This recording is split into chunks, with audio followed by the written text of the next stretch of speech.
औज़ुबिल्लाहिमिनश्शैतानिर्रजीम बिस्मिल्लाहिर्रहमानिर्रहीम। उन्वान आप देख चुके हैं, दिल और दिमाग से आरी कौम। जो वाक़या अभी पेश आया, जो मैंने देखा, जिसका मैं चश्मदीद गवाह हूँ,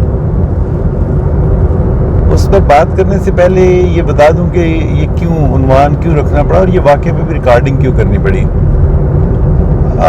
मैं क्योंकि बर्न सेंटर के साथ रिलेटेड हूँ, आप लोग अक्सर मुझे बर्न के ऊपर, उसकी प्रिवेंशन के ऊपर और उसके अवेयरनेस के मुताबिक बात करते देखते रहते हैं। मैं यहाँ आपको सिर्फ ये बता दूँ कि ये पिछला जो हफ्ता है, ये शदीद, जिसे कहना चाहिए, ज़हनी अज़ियत का इस तरह से गुजरा कि आम तौर पे हमारे पास बर्न सेंटर में सर्दियों में मरीज़ जले हुए ज़्यादा आते हैं कि गर्म जो पानी लेके किचन से जाते वक्त या आग सेकते वक्त, आग तापते वक्त जो हादसाती तौर पे आग लग जाती है या जो जलने का एक्सीडेंट हो जाता है, उसमें यूजुअली हमें पेशेंट बहुत ज़्यादा बढ़ जाते हैं। इस दफ़ा जो हम बहुत ज़्यादा एक चेंज महसूस कर रहे हैं कि अभी आप देखिए शदीद गर्मी है, लेकिन पिछले हफ्ते का सुन लीजिए कि मेरे पास जो एमरजेंसी आप कह लीजिए वार्ड है या जो रिससिटेशन एरिया है, उसमें 5 बेड और पांचों के पांचों छोटे बच्चों पे मुश्तमिल थे। और आप यकीन करें कि आप उनकी जो जलने की वजह आप सुन के परेशान, मैं तो परेशान हो जाता हूँ।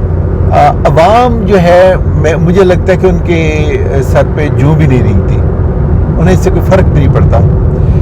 उनमें से 2 बच्चे ऐसे थे जिनके वालिदैन दूध का कारोबार करते हैं और वो बच्चे वहीं दूध गर्म हो रहा है और वहीं बच्चे खेलते हुए, सो काल्ड खेलते हुए, कि जी बच्चा जो है पीछे हटता जा रहा था और गर्म दूध का जो बर्तन है, बड़ा बर्तन है, उसके अंदर डूब गया, उसके अंदर डिप पूरी तरह से कर गया कि अगर 40-50 लीटर दूध है, 20 लीटर भी अगर बेशक हो, एक 20 लीटर था, एक ने कुछ ज़्यादा मिकदार बताई, बच्चा उसके अंदर डूब गया। और जो मेरे नाजरीन डॉक्टर्स हैं या जो इस हादसे में से गुजर चुके हैं, उन्हें पता है कि अगर इमर्शन इंजरी हो जाए, अगर बच्चा कुछ देर के लिए इतने तेज़ गर्म दूध में या किसी भी और लिक्विड में डूब जाए तो इंजरी जो है वो बहुत, आप कह लीजिए कि क्रिटिकल हो जाती है। तो नतीजतन वो दोनों सर्वाइव नहीं किए। अच्छा, इसके अलावा जो बाकी 3 हैं, उनमें से आप देखिए कि 2 बच्चे वो थे जो उनसे हिस्ट्री ली गई तो कहने लगे जी कि ये बच्चे माचिस से खेलते हुए जो है उनको आग लग गई। आज जो मैं बच्चे का पूछ के मैं परेशान हो गया कि हम किस तरफ जा रहे हैं। क्यों? मैंने कहा दिलो दिमाग से आरी कौम हम होते जा रहे हैं। हम न सोचते हैं, न समझते हैं, न समझने की जहमत गुजारा करते हैं। घर के अंदर मोटरसाइकिल खड़ा है, उसके अंदर से पेट्रोल लीक कर रहा है, एक बच्चा उसके करीब है, दूसरे बच्चे ने जाके उसी पेट्रोल को तीली लगा दी है, माचिस जलती माचिस उसके साथ लगाई, बच्चे को आग लगी, बच्चा 30% से ज़्यादा जला हुआ है। और मैं अक्सर बताता रहता हूँ कि जो एक्सट्रीम एजेस हैं उसमें इतना जल जाना जो है वो बहुत ज़्यादा ख़तरनाक हो सकता है। अब इसमें 3-4 वाक़यात जो 5 बेड्स के मैं बता रहा हूँ, आप देखिए इसमें कहाँ हम दिमाग से काम ले रहे हैं, कहाँ हम दिल से काम ले रहे हैं कि बच्चे तो नेमत हैं, बच्चे तो नेमत हैं। मैं अक्सर कहा करता हूँ जिनके यहाँ औलाद नहीं होती, आप उनके पास जाके इस नेमत जो है उसकी कदर पूछिए उनसे। हम उन्हें जलाने पे तुले हुए हैं। और मैं बिला मुबालगा कह सकता हूँ कि मेरे पास इस वक्त भी दिन में रोज़ाना के 3 पेशेंट्स, 4 पेशेंट्स, 5 पेशेंट्स रोज़ाना इसी तरह के। मैं इसे, अगर मैं बहुत ज़्यादा गुस्सा ना करूँ, सादा लफ्ज़ भी बोलूँ, तो बेहुदा वजह है जलने की।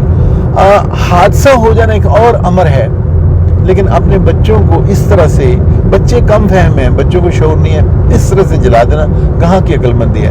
अब मैं आता हूँ अभी के वाक़े के, क्यों मुझे ये ड्राइव करते हुए, बेशक मैं हैंड फ्री पे हूँ और मैं कंफर्टेबली ड्राइव कर रहा हूँ और मेरा रिकॉर्डिंग डिवाइस जो है वो मुझसे हुए पड़ा हुआ है। मैं देख रहा हूँ, मैं मस्जिद में नमाज के लिए रुका, टाइम था, मैं नमाज के लिए रुका। मैं एक साहब को देख रहा हूँ, उनके गालबन कोई नी जॉइंट्स में दोनों में प्रॉब्लम थी। मैंने देखा कि वो बड़ी मुश्किल से रुकू तो कर पाए, लेकिन सजदे में जाते जब मैंने बाद में देखा तो मुझे अंदाज़ा हुआ कि उन्हें काफ़ी ज़्यादा उसमें तकलीफ हुई। नमाज पढ़ी, ये साहब जो क्योंकि बाद में शामिल हुए थे, नमाजी आया, उसने इनके पीछे से चेयर उठाई, क्योंकि ये क़याम बहरहाल कर रहे थे, लेकिन सजदा जो है या बाद का जो बैठना था, ये कादा में नहीं बैठ सकते थे। तो क्या हुआ, अत्ताहियात की जो है शक्ल में ये नहीं बैठ सकते थे, तो ये उसकी चेयर के ऊपर बैठे थे।